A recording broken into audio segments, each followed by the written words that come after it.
Hello, welcome to Chapter 20, Carboxylic Acids and their derivatives. By the end of the chapter, we will be able to identify compounds that have a carboxylic acid group, assign a IUPAC name for a carboxylic acid or a diacid, discuss the structure and acidity of carboxylic acids, including the effect of a substituent on acidity, identify two methods of producing carboxylic acids, list four common classes of carboxylic acid derivatives, and explain the derivation of their names. Draw the mechanism for a nucleophilic acyl substitution reaction. Draw the mechanism for a reaction between a carboxylic acid derivative and either a hydride or a Grignard reagent. Draw the mechanism for the hydrolysis of a carboxylic acid derivative under either acid or base conditions. Compare the reactivity of carboxylic acid derivatives and draw the mechanism of a nucleophilic acyl substitution reaction. Draw the mechanism for the Fischer esterification processes. Identify two methods of preparing nitriles and show how nitriles can be converted to carboxylic acids, ketones, and amines. Identify selective reagents that can be used to convert an acid chloride into an aldehyde, an ester into an aldehyde, and an acid chloride into an alcohol. Identify the reagents that are required for functional group interconversion of carboxylic acid derivatives. And finally, describe the signals produced by carboxylic acid derivatives in infrared spectroscopy, proton NMR, and carbon NMR. As a brief introduction to carboxylic acids, these are abundant in nature and are found in a wide variety of synthetic pharmaceuticals. What makes carboxylic acid unique is this group right here. You have a carbonyl next to a hydroxyl. This is the carboxylic group. So you can see all the compounds have that in common. From an industrial perspective, the US produces over 2.5 million tons of acetic acid per year, which is primarily used to produce vinyl acetate. Vinyl acetate is used in paints and adhesives. Carboxylic acid derivatives such as vinyl acetate are very common and play a central role in organic chemistry. Monocarboxylic acids are named with the suffix OIC, oic acid. So for example, here we have the carboxylic acid from butane, right? 1, 2, 3, 4 carbon atoms. So instead of butane, that E, we take it out and we add the OIC, so butanoic, and then the word acid, butanoic acid. Here we have a slightly more complicated group. We start with the 1, 2, 3, 4, 5. So pentane would be the parent. In position number 5, hydroxyl. Position number 4, we have two methyl groups, so 5-hydroxy, 4,4-dimethyl, pentanoic acid. The carbon of the carboxylic acid moiety is assigned position number 1. As we've seen with all other functional groups, we tend to assign that highest priority at that number 1. So in this case, instead of going from 1 through 5, we go from 1 through 5. That's a little bit counterintuitive from other things we've seen, where usually we try to grab as many substituents in the lowest number possible. However, the priority is given to the carboxylic acid. When the carboxylic acid group is attached to a ring, it is named as an alkane carboxylic acid. So for example, here we have a 6-member ring, so cyclohexane carboxylic acid. There are also many common names for carboxylic acids. You have formic acid, acetic acid, which we just talked about briefly, propionic, butyric, benzoic, among many others. Dicarboxylic acids are named with the suffix dioic acid. So we took the oic and we added that di to specify that it's 2. So in this case, the parent chain has 5 carbon atoms, so it will be pentane dioic acid.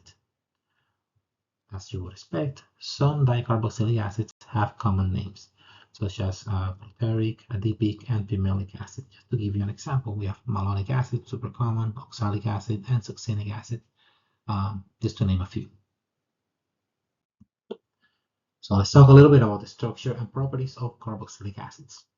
Recall that the carbonyl, just like we saw on the last chapter of ketones and aldehydes, that carbonyl group has a trigonal planar geometry that will dictate to a large extent the chemistry and the mechanisms that we'll be studying throughout the chapter. The acid moiety, in other words, this little piece right here, is capable of strong hydrogen bonding, including hydrogen bonding between acid pairs. As a result, carboxylic acids have higher boiling points than alcohols. Now, carboxylic acids are also weak acids, and they exist as a carboxylate salt in the presence of base. So typically, what you would see in the mixture is not going to be this right here. It would also actually be this. Carboxylate ions and in the suffix O8. So instead of carboxylate, it will be carboxylate, right? That O8. So here we have an example, benzoic acid, right? We remove that IC, we add the ATE, so benzoate, sodium benzoate. That would be the name of that carboxylate salt. In water, carboxylic acids tend to dissociate, but only slightly. The pK of most carboxylic acids is going to be between 4 and 5. Compared to strong acids such as hydrochloric or sulfuric acid, carboxylic acids are in fact very weak, so they dissociate to very small extents, usually about 1% or so. Compared to an alcohol, they are relatively acidic. So acid strength really does depend on context. We call the stability of the conjugate base due to resonance, such as the one we see here, right? So this gets deprotonated. What will happen is that this one of the lone pairs of electrons will migrate, forcing this bonded pair to migrate as well, so you get stability via resonance. Consider the equilibrium between a carboxylic acid and a carboxylate at physiological pH, which is about 7.3 or so. The acid and the conjugated base will act as a buffer. Looking back at our GenChem, right, we look at Henderson-Hasselbalch, where the pH of a system will depend on the pKa of usually either a weak acid and its conjugated base or a weak base and its conjugated acid, and plus the logarithm base 10 of the conjugated base over the acid, the concentration of both. At physiological pH, which is about 7.3 or so, the ratio of the carboxylate to the corresponding carboxylic acid is about 1,000 to 1. So what that means is that the level of the protonation that you're going to see is about 0.1%. That's basically what this is saying. At physiological pH, the ratio, like we just said, of a carboxylate and the corresponding carboxyl is about 1,000 to 1. Pyruvic acid exists primarily as a pyruvate ion at physiological pH. So this is a little bit exceptional, and we will see in physiological pH that the pyruvic acid is actually found in higher concentrations as a pyruvate than the actual pyruvic acid. Recall, electron withdrawing substituents have a great effect on acidity. In other words, if I have something that is very electronegative and will push, right, it will take the electronegativity and pull it in the direction of it, like that electronegative group, that actually makes this proton easier to dissociate. And what that has as a consequence is that you have a stronger acidity. That's basically what we're saying here. The more substituents you have that are highly electronegative, the lower that pK value goes. Also, the farther away that electronegative group, you can see it, the chlorine is in the alpha position, then it's in the beta, then it's in the gamma. And as you can see, the pK goes up accordingly. Not necessarily linear, right? These are logarithmic relationships, but that's the trend that we will see. Electron withdrawing substituents affect benzoic acid as well. Even though you have that benzoic ring which sort of stabilizes the entire system, we will definitely see the same trend as with other carboxylic acids. Let's talk a little bit about what we know so far regarding carboxylic acids and how to prepare them. The first reaction that we want to sort of review will be the oxidative cleavage of alkynes. We saw that in OCHEM 1, chapter 9.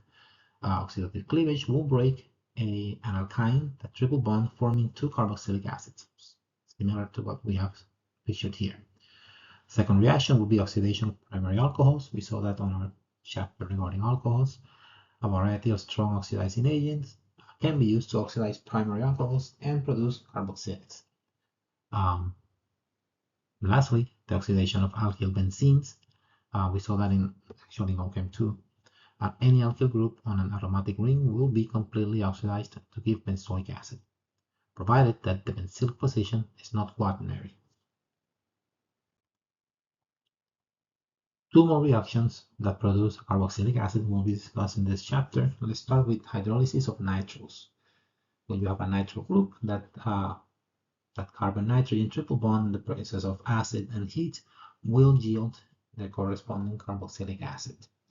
This allows a two-step synthesis of a carboxylic acid from an alkyl halide. So basically what I need to do, I have my alkyl halide, I will substitute my halogen for a cyanide group. Once I do that, then apply acid, apply heat, and I end up with my corresponding carboxylic acid. This is a very versatile, very useful reaction when you're trying to change functional groups and you're specifically looking to form carboxylic acids. The second reaction will be the carboxylation of a Grignard reagent with carbon dioxide. Acidic workup is necessary, as with any Grignard reagent. So in other words, you start the reaction, right? You form your carboxylate, and once you do that, you add an acid to protonate into the carboxylic acid. This will give us a second method to convert an alkyl halide into a carboxylic acid in a two-step synthesis. So we go through our Grignard reaction, we end up with our magnesium halogen, a piece of that molecule, and then carbon dioxide followed by acid, we end up with a carboxylic acid. So either method will yield to a very large extent those carboxylic acids. Now let's talk a little bit about carboxylic acid derivatives. There are also many reactions where carboxylic acids don't change the oxidation state. If the atom you see here is an heteroatom, so something other than carbon. When that happens, you can look at the carbonyl, you can look at carbon, and you will see that the oxidation state remains constant. Some of the most common carboxylic acid derivatives will be acid halide, acid anhydride, esters, and amides. Any compound where carbon has 3 bonds to electronegative atom is a carboxylic acid derivative. Acid halides and anhydrides are relatively unstable and are not common in naturally occurring compounds. Esters and amides, and on the other hand, are abundant in nature. In fact, most small esters are known as fragrant esters, and they are responsible for some of the odors, some of the fragrances that we see in nature. We have a couple of examples here. Methyl butanoate will be responsible for the unique smell of pineapple, isopentyl acetate of banana, and butyl acetate of pear. Something that you may find very interesting as well is that proteins are comprised of repeating amide linkages. So you can see here that carbonyl nitrogen keeps repeating itself, and then the R group changes based on the residue or the amino acid from whence it came. Now, to name an acid halide, we replace the IC, the ic acid, meaning the benzoic acid or the carboxylic acid, into the YL or ill halide. So for example, the one I had in my mind, the benzoic acid will turn into benzoyl, and then chloride or fluoride or iodide or whatever you have. Acetic acid, acetyl, bromide, and so on. Acid anhydrides are named by replacing the word acid with the word anhydride. That's all you do. So for example, you look at butanoic acid, will become butanoic anhydride, and so on. Esters are named by naming the alkyl group attached to the oxygen, followed by the carboxylic acid's name with the suffix ATE. So for example, we have propanoic acid, and we added a methyl group right here where we have the OH. So in that case, we will have methyl right next to that oxygen, and then everything else. The parent is propanoic, so propanoate, right? We add that ATE. Benzoic acid, we add a butyl group, so it'll be butyl, benzoate, and so on. Amides are named by replacing the suffix IC or ic acid or oic acid with the word amide. So, for example, we have propanoic acid, that's the 3-carbon parent, So we still keep that root, that propan, right, of the carbon, but instead of oic acid, we use propanamide. Acetic acid becomes acetamide, and so on. So that's the main difference when naming a carboxylic acid versus an amide. If the nitrogen atom of the amide group bears alkyl substituents, their names are placed at the beginning of the name with N as their locant. So for example here, next to my nitrogen I have an ethyl group, so N-ethyl, right? N will be the nitrogen, ethyl will be the ethyl group, and then hexanamide, 6 carbon atoms, the hexanamide. We also have an example here, 2 methyl groups attached to N, so N-dimethyl formamide. To name a nitro, the carbon chain is numbered with the carbon atom of the cyano group as carbon 1. The suffix nitro is then added to the end of the alkane parent name. So we have two examples here. Acetic acid would be the precursor, right? And then acetonitro would be the derivative. Or ethane nitro, right? Both names are accepted. Acetonitro is much more common, although ethane nitro follows the rule. Benzoic acid will be benzonitro or cyanobenzene. Both again are acceptable as well. Aldehydes and ketones are also electrophilic, but they do not undergo substitution. Carboxylic acid, their derivatives undergo nucleophilic acyl substitution.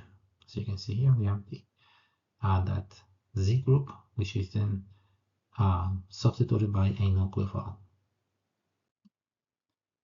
Nucleophilic acyl substitution. The general mechanism has two core steps that you will see time and again throughout the rest of this chapter.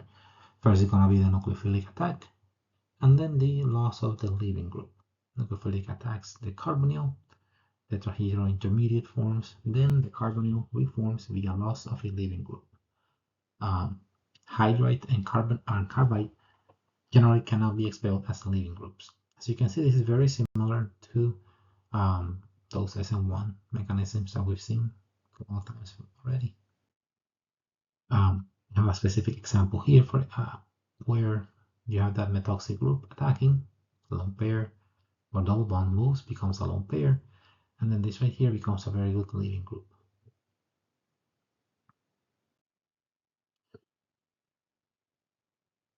Now, this is very important. Even though it looks a lot like an SN2 reaction,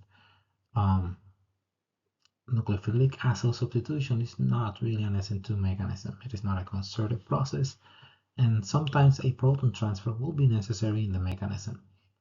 Under acidic conditions, negative charges rarely form, and under basic conditions, positive charges rarely form.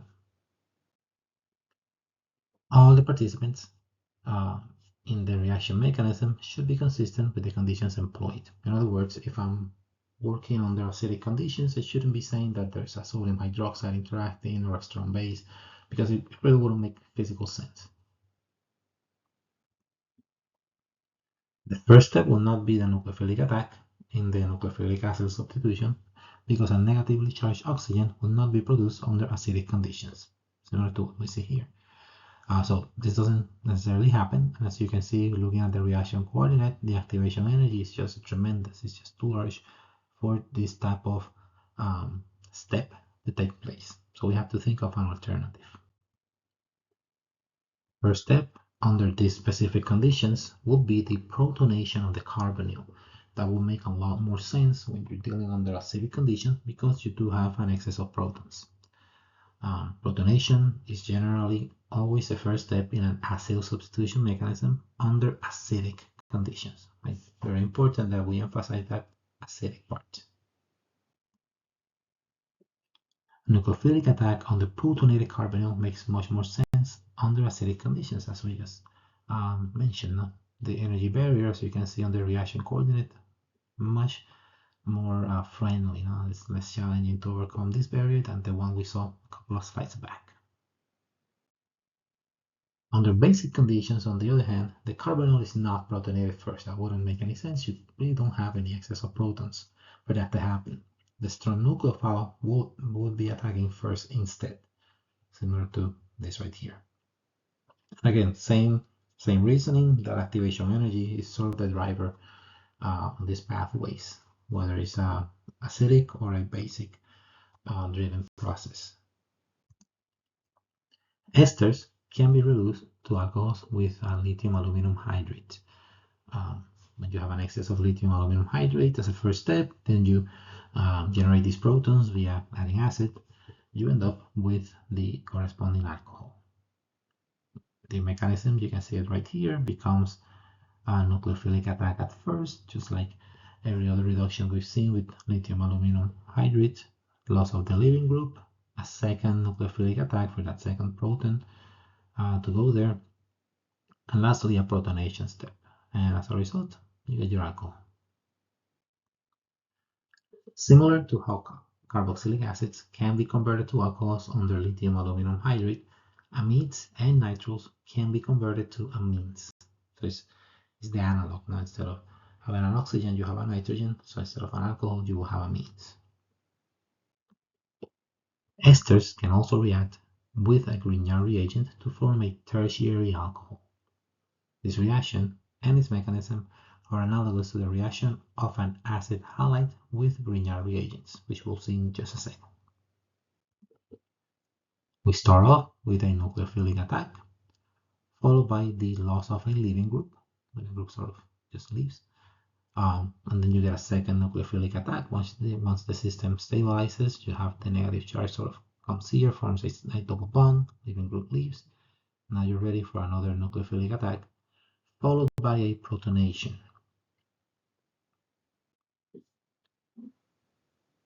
All carboxylic acid derivatives can undergo hydrolysis and will yield a carboxylic acid or a carboxylate salt.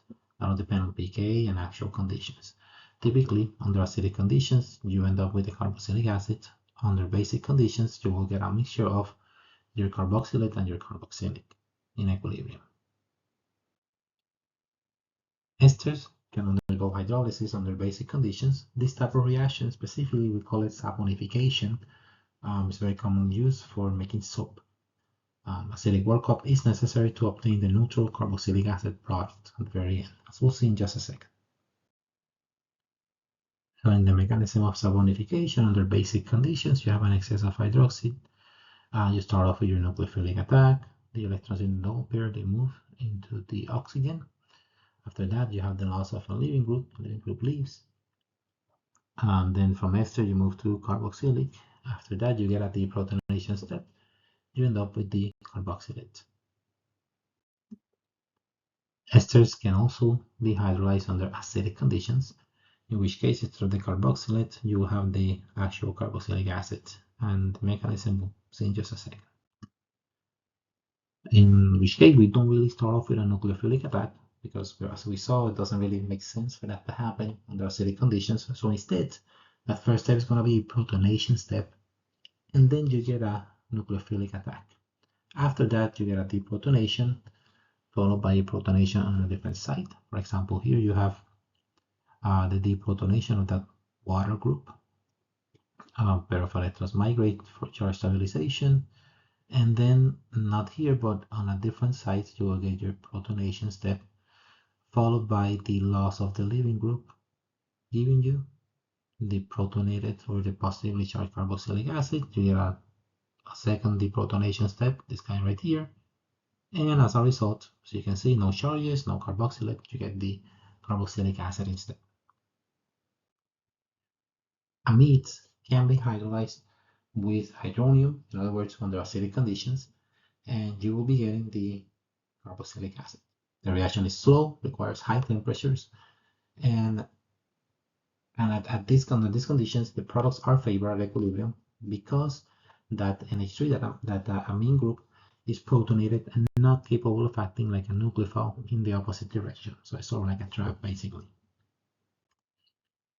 Amides can also be hydrolyzed. In this case, they will be under basic conditions, and then you protonate in a subsequent step to go from carboxylate to the carboxylic acid. The base catalyzed hydrolysis is even slower than when acidic conditions are used, and the mechanism, as we'll see in just a second, is analogous to base catalyzed hydrolysis of an ester. When reacted with water, an acid chloride is converted to a carboxylic acid. So in this case, you can see we start off with a nucleophilic attack, followed by the loss of a leading group and a deprotonation step. And you go from your chlorine or your halogen to your OH, which is what you need to form your carboxylic acid. Now let's talk a little bit about the reactivity of carboxylic acid derivatives. They are electrophilic at the carbonyl carbon. The reactivity is determined by the usual variables: inductive effects, resonance, sterics, and the quality of the leaving group. As you can see, you go from your nitrogen containing those amines, they're the least reactive, and your acyl are going to be the most reactive. Acyl chlorides are the most reactive derivatives and do a number of things, right, such as inductive effect and resonance. When we talk about inductive effects, we mean that the electronegative chlorine enhances the electrophilic character of the carbonyl. So it becomes a little bit more positive. That carbonyl, a little bit more negative in the chlorine, that actually allows for a weaker bond, making it so that it's easier to break, therefore more reactive. The chlorine atom does not donate much electron density to the carbonyl carbon, so resonance, even though it's there, is fairly weak. So it doesn't significantly donate electron density to the carbonyl. An acid chloride is synthesized from a carboxylic acid using chlorine thionein. In which case you go from your carboxylic to your acid chloride. The mechanism can be broken down into two parts. The first part is the conversion of the hydroxyl into a good leaving group. Remember that hydroxyls are not very good leaving groups, so you usually protonate them, or you do something, right? You add something that'll make that bond a little bit weaker, a little bit easier to break, and therefore turn it into a better leaving group. So we start off with a nucleophilic attack, as you would expect. The carboxylic acid functions as a nucleophile and attack that thionyl chloride. Now, once that happens, you have the loss of a leaving group. The chloride ion is expelled as a leaving group right here. Proton is then removed, and now you have a very good leaving group. And once that happens, we move to the second part of the reaction, which is typical nucleophilic acid substitution. The chloride is now the nucleophile. So in that scenario, the first step is going to be a nucleophilic attack, followed by the loss of a leaving group, as you would expect. Let's talk a little bit about anhydrides. Anhydrides can be synthesized by heating of carboxylic acid in the presence of a dehydrating agent. Dehydrating agents can be anything that removes water. It can be any salt that is hygroscopic, anything that is able to coordinate water with itself can work as a dehydrating agent. In which case you just add it, you heat, and water gets removed from the system. You get your anhydride. A more practical synthesis requires an acid chloride reacted with a carboxylate nucleophile. So this is when you're looking to maximize these yields, maximize that purity. You go this route instead of going with just the dehydrating agent. The mechanism, assuming basic conditions, involved a nucleophilic attack followed by the loss of a leaving group, as you can see here at the bottom of the slide.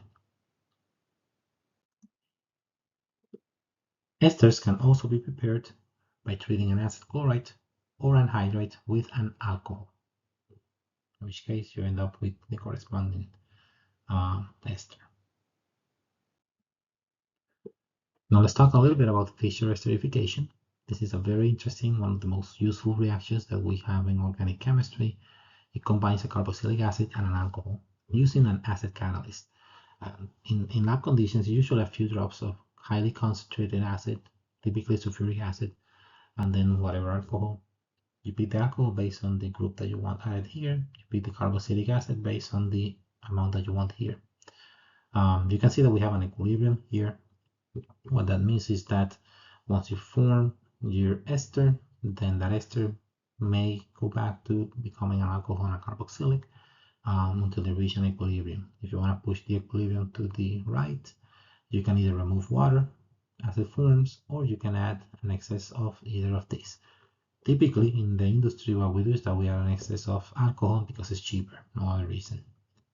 The mechanism for this is consistent with one that occurs under acidic conditions, such as the one that we'll see in just a second. We start with a protonation, right? In acidic conditions, we don't do nucleophilic attack first, we do protonation first. Second step is going to be the nucleophilic attack. After that, we get a deprotonation right here, and then a protonation on a secondary place right here. This allows for that OH to become a very good leaving group. Remember, OH are very bad leaving groups, but H2O is actually a very good leaving group. And a subsequent deprotonation, and the consequences, you get an ester. Esters can also be prepared by SN2 reaction of a carboxylate with an alkyl halide. Sodium hydroxide is typically used to deprotonate the carboxylic acid and yield a carboxylate. That will actually allow this area to be able to sort of react and get the R group that you're trying to add. The most popular way to make an amide, right, we're not talking about amides, is from an acid chloride and the corresponding amine, whichever amine you're looking to add. Two equivalents of the amine are necessary. One full equivalent is neutralized by the HCl product that we get from the reaction, and then the second one is the one that actually goes on to become the amide that you're looking to prepare. Recall when a primary or secondary alkyl halide is treated with a cyanide ion, that cyanide ion acts as a nucleophile in an SN2 reaction. Nitriles can also be made by dehydration of a primary amide using a variety of reagents, including thionyl chloride, such as the one we see here. Now, looking at that mechanism, you can probably imagine we start off with a nucleophilic attack. You can see it right here, migrating of that lone pair of electrons. Once we have that nucleophilic attack, then chloride is expelled as a leaving group. After that, the positive charge on the nitrogen atom is removed via deprotonation, you can see it right here. And lastly, the elimination of a proton and leaving group affords the product that we're looking to make. Now let's talk a little bit more about nitriles. Nitriles are hydrolyzed to carboxylic acid under acidic conditions. And you can get a tautomerization. You get the proton move from here, as you can see. You go from the alcohol to the carbonyl group in that tautomerization. Again, acidic workup is necessary to obtain a carboxylic acid, in which case, as we've seen numerous times so far, we don't get a nucleophilic attack first, we get a protonation step first. Protonation of the nitro group renders it more electrophilic, and then water functions as a nucleophile and attacks that protonated nitro. Followed by that, we get a deprotonation. The positive charge is removed via that deprotonation, subsequent protonation, and then another deprotonation to yield your product. Under basic conditions, we can also hydrolyze nitriles, although the mechanism is going to be a little bit different. We start with the nucleophilic attack instead, rather than the protonation. As you can see here, nucleophilic attack, hydroxide functions as a nucleophile and attacks that cyano group, and then we get a protonation. The negative charge on the nitrogen atom is removed via protonation, followed by a deprotonation of that OH group. From there, we have a subsequent protonation step in that nitrogen. That will be sort of a tautomerization process. Nitriles can also react with Grignards to form ketones. After the nitrile reacts with the Grignard, we add a little bit of acid to form an imine, which is then hydrolyzed with excess hydronium to form the ketone.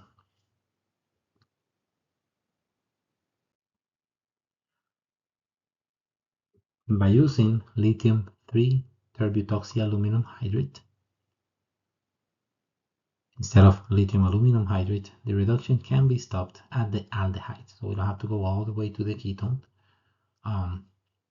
This reagent is a little bit more selective, it's not as violent as lithium aluminum hydrate, and reacts with acid chlorides faster than aldehydes, so the aldehyde can be isolated.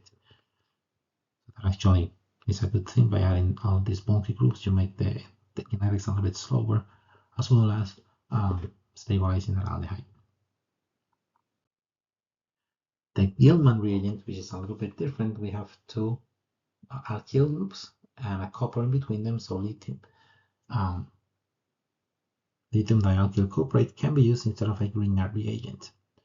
The Gilman reagent adds only once to the acid chloride to form a ketone. Lastly, let's talk a little bit about the spectroscopy of carboxylic acids and their derivatives. So you can imagine that carbonyl becomes highly relevant. Carbonyl stretching is a prominent peak in infrared spectra. The carbonyl stretching frequency can be used to identify the functional group it is part of. So based on where it is displaced, you can tell if it's part of an amide, a carboxylic, or one of its derivatives. Conjugated carbonyl signals appear at lower wave numbers than the saturated carbonyl.